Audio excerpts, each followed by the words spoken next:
peace, simplicity, joy. These are characteristics people all over the world have yearned for millennia. To work for justice, to practice compassion, to respect all creation. This is a way of life some are called to.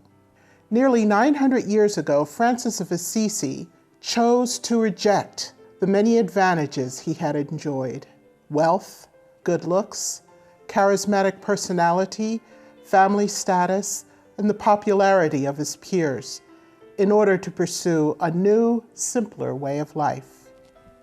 Francis, as a young man in the Middle Ages, was just as we are today. He was attracted by many things that drew interest for him: status, money, prestige. But after a while, he discovered that those things were empty, that they really did not provide the kind of satisfaction that he needed.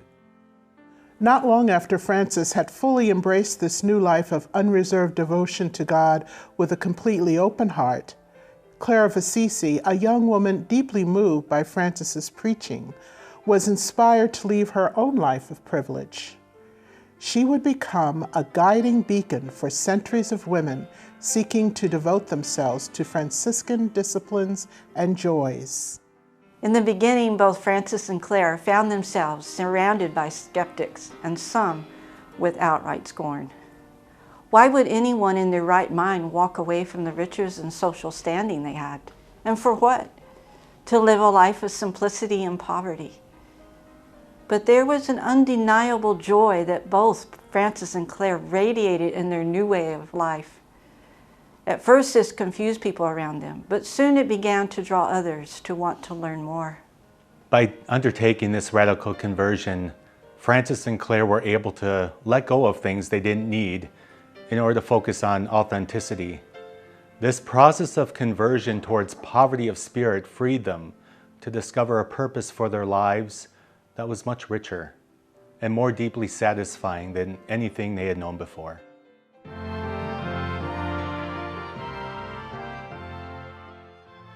I first came across the Franciscan order in college, and on weekends I would go spend time at the friary. I loved the spirit of the friars and how welcoming and how peaceful they were. And I loved how they were always out in the community all the time, and I felt this kinship with them. Even as a child, I knew that God is present among people of many different faith communities. Communities that we sometimes mistakenly draw lines between. When I began to learn about the life and spirituality of Francis, I realized that he knew this centuries ago. Today, professed Franciscans all over the world strive to live out the values Francis committed himself to and taught. They belong to several different orders. They live within cloistered religious communities and within the larger society. They are lay people and ordained. But there are common commitments which they all share: making Christ known, simplicity of life, and respect of and care for all of God's creation. It's important that we see the differences between our Franciscan orders as being cultural, and to also recognize this is vastly different from any theological differences. We are brothers and sisters through Christ, and in solidarity with the life and example of Francis and Clare, we need to be careful not to let our individual faith traditions eclipse that. Francis gave up everything he had in order to follow God's Spirit. He renounced his association with his own family at great cost to his own personal comfort and security. I can't think of a better motivational example for us today: to put away our superficiality that separates us instead of uniting our recognition of this extraordinary example we have all embraced, to live out the gospel and transform the world. We learn from Francis and Clare that God is pervasive, to be found everywhere. There is not a place on this planet where God is not. That means that if we are looking and learning, we can always find God in our own lives, in the lives of each person around us, and in the places and circumstances we inhabit every day. That vision and openness of heart is a common bound that all Franciscans share. In 2002, a dialogue began among leaders from the secular Franciscan order, the Order of Ecumenical Franciscans, and the Third Order, the Society of St. Francis. Their goal was to foster new collaborative relationships among Franciscans of different denominational affiliations. In 2004, the Joint Committee on Franciscan Unity was formed to accomplish this. Right from the beginning, our task was to figure out how to build bridges and to live out a common life together among ourselves. It was not easy because we think differently and look to different sources of authority within our own traditions. When we were trying to define what our principles of unity were, what was essential was Christ and how we live Christ out through our lives. Today, we are Roman Catholics, Episcopalians, Lutherans, and other members of denominations dedicated to the vision of unity and cooperation. The Joint Committee has created a shared space for all Franciscans to come together and be fed from our common source.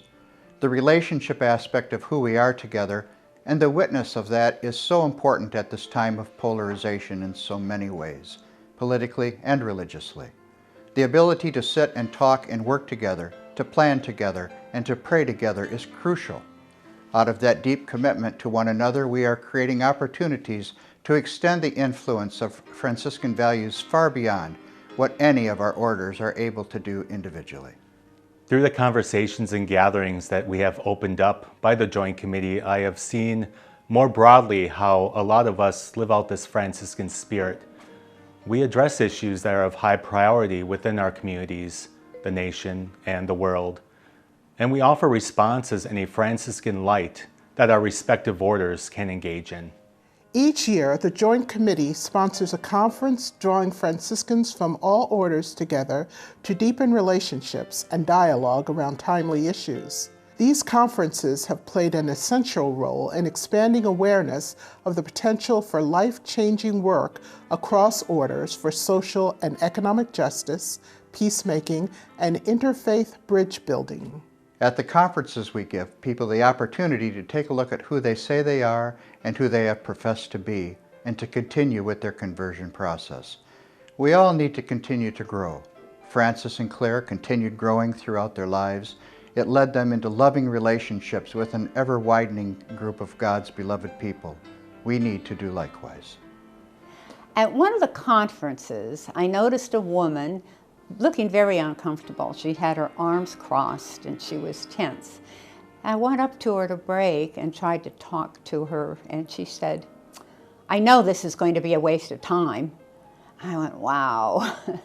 Well, following that, as she listened to her sisters and brothers in Francis and Claire, she began to, her eyes and ears were opened, and she was smiling, and she said later, "Now I understand." That's what the Joint Committee on Franciscan Unity is about. That's why I like being part of it, and that's what we're trying to bring to others. Many people are seeking greater meaning in their lives. They are questioning, but not necessarily finding opportunities to make a difference in their own situations.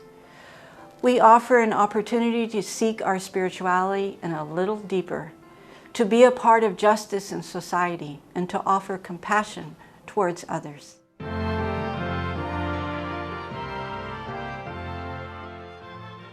In all of our diversity as Franciscans, we are well positioned to make a very powerful offering to the world, and that's hope. We choose to find the things we hold in common and use them to promote unity. These are the commitments that break down barriers, and the Joint Committee symbolizes this. Each of us has received this gift of the rule of life that enables us to express a deep reverence for God and a deep love of people. No matter what order we have come through, our calling is to build a united community with one another so that the transformative charism of Francis can shine brightly without barriers. Come join us on this journey.